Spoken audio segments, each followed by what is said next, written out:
Asdiqa, salam alaikum, bonjour ou bonsoir les amis. J'espère que vous allez bien partout où vous vous trouvez.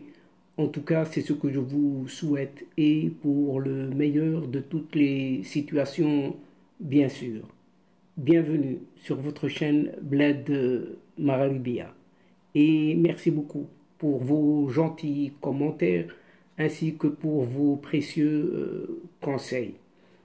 Abonnez-vous pour rester bien entendu informé et ce très rapidement.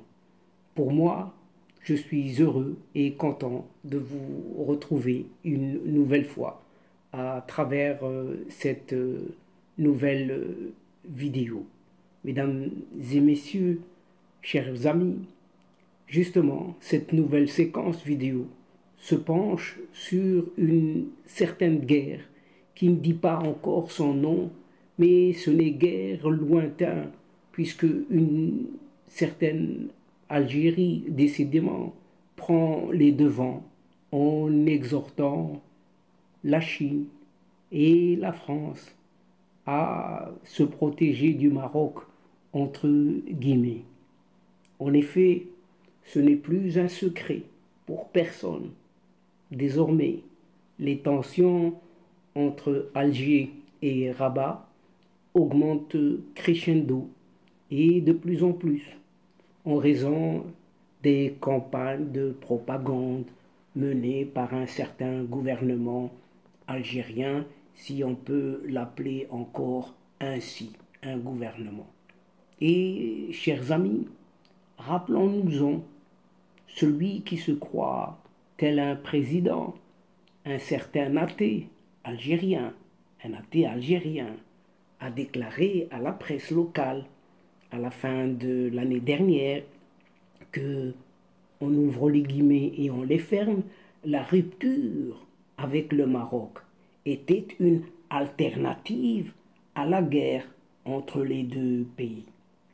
Et si l'on analyse un peu à notre niveau les événements qui ont suivi ces déclarations, la première conclusion que l'on peut tirer est que ce gouvernement algérien a intérêt à vivre dans la confrontation perpétuelle pour maintenir ses citoyens et citoyennes sur un pied de guerre avec un certain voisin et les empêcher de réfléchir à leurs nombreux et multiples problèmes au quotidien.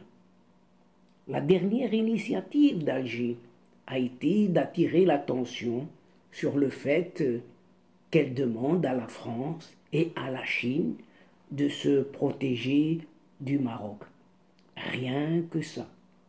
Il est de notoriété publique que la Chine et la France possèdent des armes nucléaires et qu'elles figurent année par année depuis la fin de la Seconde Guerre mondiale parmi les 10 premières armées du monde, de sorte qu'il s'agit, une fois de plus, d'une démarche plus politique que stratégique.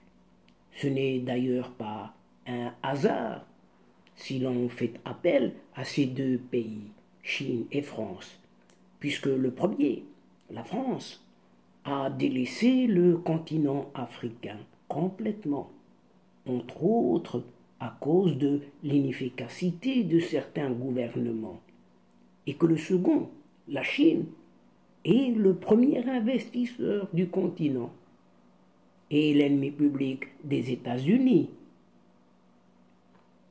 et aussi le principal allié du Maroc. L'armée algérienne peine à trouver une parade adéquate à la prétendue menace que représentent les drones marocains, y compris tous les drones israéliens de dernière génération, tels que les drones Hermès 900, livrés au Maroc en grand nombre depuis 2021.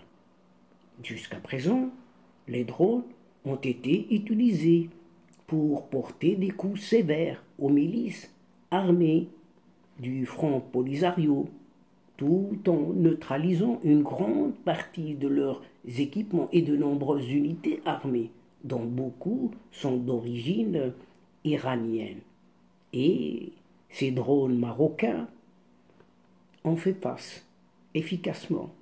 Et ces actes révélés en exclusivité par ailleurs par un certain Maghreb Intelligence ont conduit l'armée algérienne à accélérer ses négociations à l'étranger pour acquérir à son tour d'urgence des radars de détection anti-drone en réponse à la menace croissante que représentent ces drones marocains.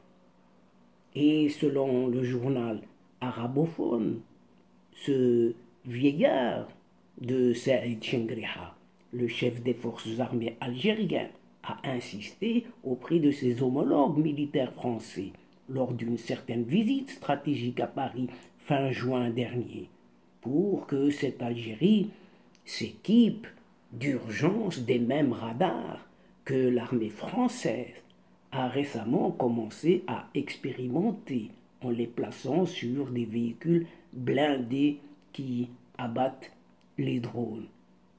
Et en raison de la nouvelle crise politique et diplomatique provoquée par l'affaire dite Amira Bouraoui, cet adversaire franco-algérien évacué par la France du territoire tunisien où elle a été enlevée de force pour être extradée vers Alger. Les négociations avec les partenaires français ont pris l'allure d'un grave incendie, selon les termes d'un certain président français lui-même, Emmanuel Macron. En raison de cette impasse, l'armée algérienne a été contrainte de se trouver, ou de se tourner plutôt, vers la Chine pour tenter d'acquérir des systèmes anti-drones. En revanche, il s'avère que les fournisseurs chinois hésitent toujours à vendre ces technologies, alors que la Chine est devenue l'un des premiers vendeurs de drones militaires au monde, notamment en Afrique du Nord. Et les Chinois ne semblent pas convaincus du bien fondé de cette stratégie, même si l'Algérie et le Maroc comptent parmi leurs clients et vendent des systèmes qui exploitent les défaillances de leurs propres drones. En raison de la grande menace que représente l'utilisation de drones militaires avancés dans la région, cela met l'armée algérienne dans une situation très dangereuse d'un point de vue purement tactique. Et en matière de guerre, à une époque où la technologie est omniprésente, l'image extérieure est un atout le plus important. En fait, il s'agit d'une nouvelle stratégie de communication et de guerre psychologique par laquelle le régime algérien veut surfer sur la vague anti-marocaine qui a émergé en France et en Europe à la suite de prétendus scandales au Parlement européen qui, malgré l'émoi suscité, n'ont pas encore été prouvés. Aucune preuve jusqu'à présent. Pour ce faire, le gouvernement algérien veut trouver un moyen de communication original en envoyant des messages numériques à un public jeune et consommateur surtout de contenus qui font sensation sur les réseaux sociaux. Alors que cette Algérie dit avoir besoin d'aide et exhorte la Chine et la France à se protéger, il s'agit d'un nouvel exercice de propagande de la part d'Alger. En témoignant les nombreux voyages effectués au cours de l'année 2022 par plusieurs blogueurs français pour produire des contenus promotionnels et des vidéos en faveur de cette Algérie et de ses soi-disant atouts touristiques. Les blogueurs les plus célèbres ont été cordialement accueillis et invités gracieusement aux frais de cette princesse algérienne par les autorités algériennes à les utiliser comme tremplin publicitaire pour améliorer une certaine image de cette Algérie auprès de l'opinion publique européenne cette fois-ci.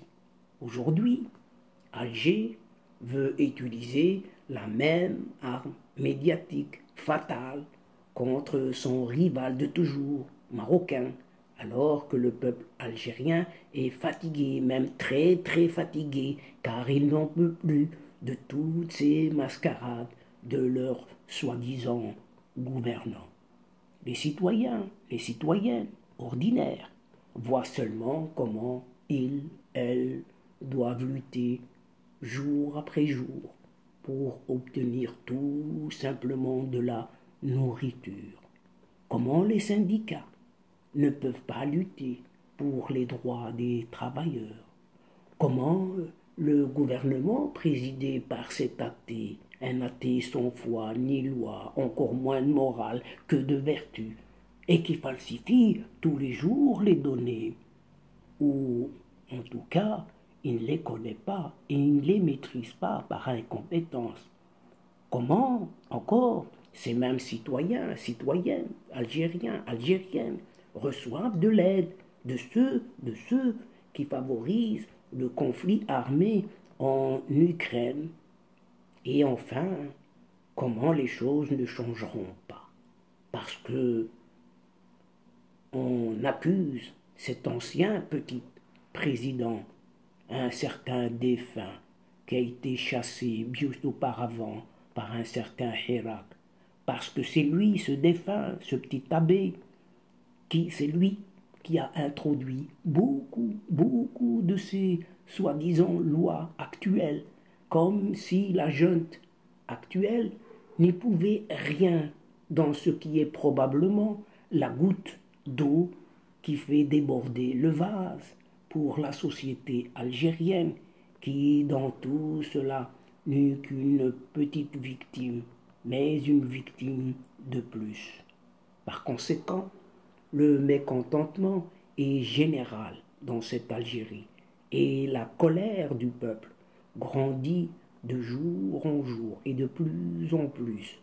Pourtant, la seule chose à laquelle l'administration centrale consacre du temps et de l'argent public surtout est la préparation secrète d'une initiative sans précédent et extravagante pour déstabiliser un certain Maroc voisin.